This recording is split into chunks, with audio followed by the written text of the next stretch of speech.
Hello guys, this is Usama and welcome back to my YouTube channel. Today we are going to discuss the series of lecture on software design methodologies, that is SDM. So this is our first lecture in which we are going to discuss the process model selection criteria and the factors for the selection of process models. अब हमारे पास जितने भी process models हैं either वो waterfall है, sequential है, linear है, V model है, बिग बैंग है, इन तमाम मॉडल्स को डिस्कस करने से पहले कुछ ऐसे फैक्टर्स होते हैं जिनको हम मद्देनजर रखते हुए इन मॉडल्स को इस्तेमाल करते हैं और वो फैक्टर्स जो हैं उनको हम आज ब्रीफली एक्सप्लेन करेंगे और देखेंगे। अब सबसे पहला उसमें जो फैक्टर होता है वो कस्टमर का फैक्टर होता है कि कस्टमर की क्या इन्वॉल्वमेंट है उस फैक्टर के अंदर। ठीक है, कस्टमर आया कि वो थ्रू आउट द मॉडल रहते हैं, फर्स्ट पे रहते हैं या एंड पे रहता है, ये हम डिस्कस करेंगे। The next is technology.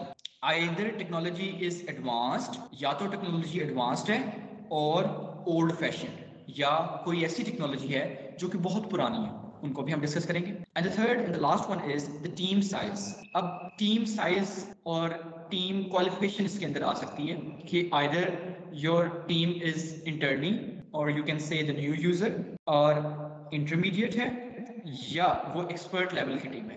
In factors को देखते हुए हम कोई भी जो प्रोसेस मॉडल है। So the next is the nature of the processes. अब इसके अंदर डिफरेंट प्रोसेसेस हो सकते हैं, जिस तरह के वाटरफॉल के अंदर लीनियर सिक्वेंशियल मॉडल जो होता है उसको इन्वॉल्व किया जाता है, जो कि एक लीनियर लाइन के अंदर सीक्वेंस के अंदर चलता है। इस प्रोसेस के अंदर in this all the processes are performed in a series. जैसे मैंने आपको अभी बताया कि एक सीरीज के साथ, एक सीक्वेंस के साथ जितने भी प्रोसेसेस होंगे वो इसके अंदर होंगे, जो कि सिमिलर होंगे प्रीवियस प्रोजेक्ट्स, सिस्टम, जो सॉफ्टवेयर को इस्तेमाल करते हुए। जिस तरह अगर हम वाटरफॉल की मिसाल लें तो हम प्रीवियसली प्रोजेक्ट्स को जो कंप्लीट हुए होंगे उनको देखते हुए, उनको मद्देनजर रखते हुए हम अपना सॉफ्टवेयर जो है वो रन आउट करेंगे या कंप्लीट करेंगे। नेक्स्ट है हमारे पास रैपिड एप्लीकेशन डेवलपमेंट, जिसके अंदर तमाम काम जो है हम रैपिडली, फास्टली, स्विफ्टली करेंगे और इसके अंदर एक टाइम डेडलाइन भी होगी जिसके अंदर हमने अपना काम जो है, अपना जो सॉफ्टवेयर है उसको बना के डिप्लॉय करना। नेक्स्ट हमारे पास आ जाता है एवोल्यूशनरी डेवलपमेंट मॉडल,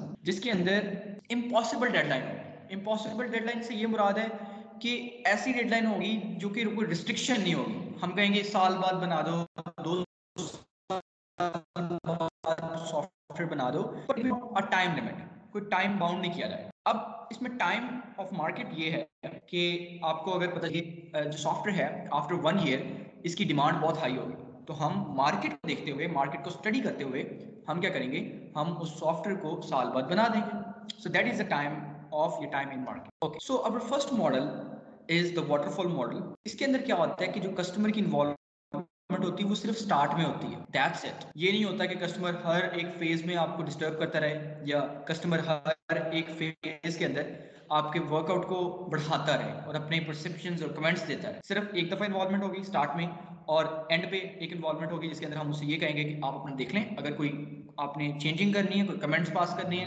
कुछ सजेशन है तो वो भी देख। Team will be expert and experienced. Team जो होगी वो आपकी एक्सपर्ट लेवल की भी होगी और एक्सपीरियंस्ड भी होगी। नेक्स्ट वी हैव, इसके अंदर ओल्ड प्रीवियस टेक्नोलॉजी जो है वो प्रीवियसली बिल्ड होगी, जो पहले टेक्नोलॉजी इस्तेमाल हुई होगी हम उसी को इस्तेमाल करेंगे। तो ये that was all about the waterfall model. इसमें कुछ प्रोज एंड कॉन्स भी होंगे। अगर हम इसके ये देखें तो इसमें हम प्रीवियसली मूव नहीं कर सकते, मतलब एक स्टेज कंप्लीट होगी तभी हम दूसरी स्टेज के ऊपर जा सकते हैं, और बैक साइड पे हम इसके अंदर मूव नहीं कर सकते। ये आप इसको कह सकते हैं कि दैट इज अ कॉन और that is the disadvantage of waterfall model. Next we have the incremental model. Incremental model के अंदर क्या होता है कि जो प्रोसेस डिलीवरी होती है वो कंप्लीट की जाती है और कस्टमर की जो इन्वॉल्वमेंट होती है वो या तो स्टार्ट में होती है या हर एक इंक्रीमेंट के बाद होती है, जिसके अंदर हम इंक्रीमेंट्स में अपनी चीज बनाते हैं और फिर हम उसको डिलीवर करते हैं। टीम जो होती है इसके अंदर एक मिक्सअप ही होती है, उसमें इंटर्नी भी हो सकते हैं, फ्रेश ग्रेजुएट्स भी हो सकते हैं, एक्सपर्ट्स भी हो सकते हैं और इंटरमीडिएट भी हो सकते हैं, जिसको आप टेम्परेरी बेस पे हायर करें और काम अपना मुकम्मल होते हैं उसको आप लीव आउट कर दें। कॉन्ट्रैक्ट बेस्ड इसमें आप टीम रख सकते हैं। नेक्स्ट है आपके पास की जो इसका नेचर होता है ना, वो रैपिड एप्लीकेशन डेवलपमेंट के साथ मिलता जुलता होता है, लेकिन इसमें एक टाइम डेडलाइन जो होती है जिसमें आपने एक स्पेसिफिक टाइम के बाद कंप्लीट करना। अगर आप इसकी टेक्नोलॉजी की बात करें तो टेक्नोलॉजी इसमें लेटेस्ट भी इस्तेमाल कर ली जाती है और ओल्ड फैशन्ड टेक्नोलॉजी भी एक्सेप्टेबल होती है। Okay, so next we have the component based development, जिसके अंदर आप मुख्तलिफ कंपोनेंट्स को ऐड करके एक अपना सॉफ्टवेयर बनाते हैं। ये भी एक इंक्रीमेंटल की टाइप है, जिसके अंदर आप इंक्रीमेंट्स करते हैं, जैसे मैंने पीछे डिस्क्राइब किया। इसी तरह आप इसके भी अंदर अपने कंपोनेंट्स को ऐड करके एक सॉफ्टवेयर प्रोग्राम या सॉफ्टवेयर बना सकते हैं। फॉरवर्ड इंजीनियरिंग इसके अंदर होती है, एक फॉरवर्ड इंजीनियरिंग होती है, एक रिवर्स इंजीनियरिंग होती है, ठीक है। तो इसमें फॉरवर्ड इंजीनियरिंग होती है। एनहांसमेंट्स इसमें मुख्तलिफ आप कर सकते हैं कि कोई कंपोनेंट आपने लिया तो उसको एनहांस कर दिया। इसमें पोर्टेबिलिटी भी होती है और इंटेग्रिटी भी होती है, इसमें रखी जाती है।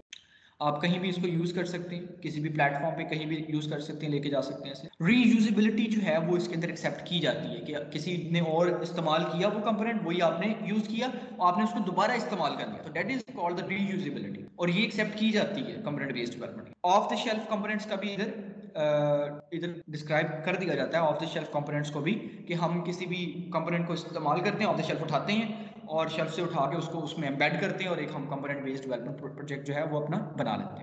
Okay, next we have the spiral model. अब स्पाइरल मॉडल ऐसे ही है जिस तरह के सर्कल्स होते हैं, स्पाइरल्स होते हैं, जिसके अंदर काम कंप्लीट होता है। प्लानिंग इसके अंदर नो डाउट की जाती है, और सबसे इंपॉर्टेंट चीज इसमें यह है कि इसमें रिस्क फैक्टर इन्वॉल्व किया जाता है। हर एक स्टेप को यह समझा जाता है कि इसमें रिस्क फैक्टर कम से कम कर दिया जाए। अगर आप इसकी एग्जांपल लें तो आर्म्ड फोर्सेस जो है उसके अंदर अगर कोई भी उन्होंने मॉडल को डिजाइन करना है, सॉफ्टवेयर को डिजाइन करना है, तो वो उनके पास कोई रिस्क के चांसेस नहीं होते, उनके अंदर रिस्क फैक्टर जो होता है वो जीरो होता है, तो वो स्पाइरल मॉडल को इस्तेमाल करते हैं। और ये क्रिटिकल सिस्टम बनाने के लिए भी इस्तेमाल होता है, जिसके अंदर हर चीजों को मद्देनजर रखा जाता है, टाइम कंस्ट्रेंट्स को मद्देनजर रखा जाता है। It will not accept the minor delay in it, मतलब कि एक सेकंड का भी इसके अंदर डिले जो है वो एक्सेप्टेबल नहीं है, जैसे कि मैंने बताया कि रिस्क फैक्टर इन्वॉल्व होता है, ठीक है। तो आर्म्ड फोर्सेस इसे यूज करती हैं अपने वेपन्स को बनाने के लिए या कुछ उनके सॉफ्टवेयर्स को डिजाइन करने में, इसलिए कि रिस्क फैक्टर इसके हर एक स्टेज में इन्वॉल्व होता है, इस वजह से इसकी कॉस्ट जो है वो बढ़ जाती है। It will be an expensive model, ठीक है। इसमें भी आप मिक्सअप टीम जो है वो अडॉप्ट कर सकते हैं, इसमें इंटरमीडिएट भी, इंटर्नी भी, इसके अंदर एक्सपर्ट टीम भी आप इन्वॉल्व कर सकते हैं। Work will done in increments, इसमें भी छोटे छोटे पार्ट्स में, चंक्स में, इंक्रीमेंट्स में जो आपका काम होता है वो कंप्लीट होता है। प्लानिंग जो होती है इसमें मिनिमम होती है, सीधा काम को हमने स्टार्ट कर देना होता है, और इसके अंदर एवोल्यूशनरी और रैपिड एप्लीकेशन मॉडल जो है दोनों आप यूटिलाइज कर सकते हैं। और वन मोर थिंग, इसमें लेटेस्ट टेक्नोलॉजी जो है वो इस्तेमाल टू सम एक्सटेंट हो सकती है। कस्टमर इन्वॉल्वमेंट भी इसके स्टार्ट में ही होती है, बार बार इसमें कस्टमर इन्वॉल्वमेंट नहीं होती। And last we have the very famous, the most usually agile method. अच्छा, अब एजाइल मेथड में क्या होता है कि आपने सिर्फ और सिर्फ काम पे तवज्जो देनी है, एक्सट्रीम प्रोग्रामिंग करनी है आपने, ठीक है, without minimum documentation. Minimal documentation होती है, ठीक है। कस्टमर इन्वॉल्वमेंट इसमें बहुत ज्यादा होता है। अगर कोई प्रॉब्लम आ गई है तो आप कस्टमर को खुद भी कॉल कर सकते हैं, या कस्टमर आपके साथ रहते रहते आपको हर चीज के बारे में गाइड करेगा, मुझे ये चाहिए, मुझे ये चाहिए, ठीक है। और टीम, इसमें भी मिक्सअप आप इस्तेमाल कर सकते हैं, इंटर्नीज भी इस्तेमाल कर सकते हैं, एक्सपर्ट भी, इंटरमीडिएट भी। अच्छा, जो टेक्नोलॉजी की अगर हम बात करें तो इसमें सबसे लेटेस्ट टेक्नोलॉजी को अडॉप्ट किया जाता है ताकि काम जो है वो स्विफ्टली हो, जिसका एवोल्यूशनरी नेचर होता है, ठीक है। और इसके जो प्रोडक्ट्स बनते हैं वो रिलायबल प्रोडक्ट्स बनते हैं, और इसके अंदर भी इम्पॉसिबल डेडलाइन होती है। जब मर्जी बना लो भाई सॉफ्टवेयर, साल बाद बना लो, 1.5 साल बाद बना लो, 2 साल बाद बना लो, ठीक है। और इसमें भी लॉन्ग टर्म प्लानिंग की जाती है। डॉक्यूमेंटेशन मिनिमली होती है, लेकिन प्लानिंग जो होती है वो लॉन्ग टर्म। लेकिन इसका एक डिसएडवांटेज ये होता है कि आपका जो टाइम होता है, अगर आप टाइम जो होता है वो वेस्ट होता है। क्यों? क्योंकि कस्टमर इन्वॉल्वमेंट होती है, हर एक पॉइंट पे कस्टमर ने आपको एक्सप्लेन करना होता है कि ये मुझे प्रॉब्लम आ रही है, मुझे ये प्रॉब्लम आ रही है, मुझे ये चाहिए, मुझे ये चाहिए। So there will be a wastage of time in agile method. And then last but not the least we have the scrum model. Scrum model को सिंपली अगर हम डिफाइन करें तो ये गोल बेस्ड मेथोडोलॉजी होती है, जिसमें हमें एक गोल चाहिए होता है, ये हमारा गोल होता है, इस पर हमने काम करना है, ठीक है। There will be a meeting of all the team members, हम टीम मेंबर्स को बुला लेते हैं, ये हमारा स्क्रम मास्टर आ जाए, ये हमारा सीईओ आ जाए, ये हमारा कोडर आ जाए, ठीक है, और हम उसको मिलते हुए तमाम काम कर सकते हैं। ये भी एवोल्यूशनरी मॉडल पे बेस्ड होता है स्क्रम मॉडल भी, जो कि सॉफ्टवेयर बनाने के लिए हम इसमें करते हैं। अब स्क्रम मीटिंग्स भी होती हैं, इसमें स्प्रिंट भी होती हैं, जो आफ्टर सम टाइम हम उनको मीटिंग कॉल करते हैं और टीम मेंबर्स की मीटिंग करके हम ये भी देखते हैं कि कितना वर्क जो है वो डेवलप हो चुका है। And the last we have rapid application model. इसकी जो मेथोडोलॉजी है वो प्रोसेस मेथोडोलॉजी है। ये पैरेलल प्रोसेसिंग के साथ कंप्लीट किया जाता है और ज़्यादातर ये बिजनेस ऑर्गेनाइजेशंस के अंदर इस्तेमाल होता है। इसके अंदर भी स्विफ्टली काम होता है और एप्लीकेशन को डेवलप किया जाता है पैरेलल प्रोसेसिंग के अमल को इस्तेमाल करते हैं। So that's all for the day. I hope you understand it. If you have any question और query you may ask in the comment section below.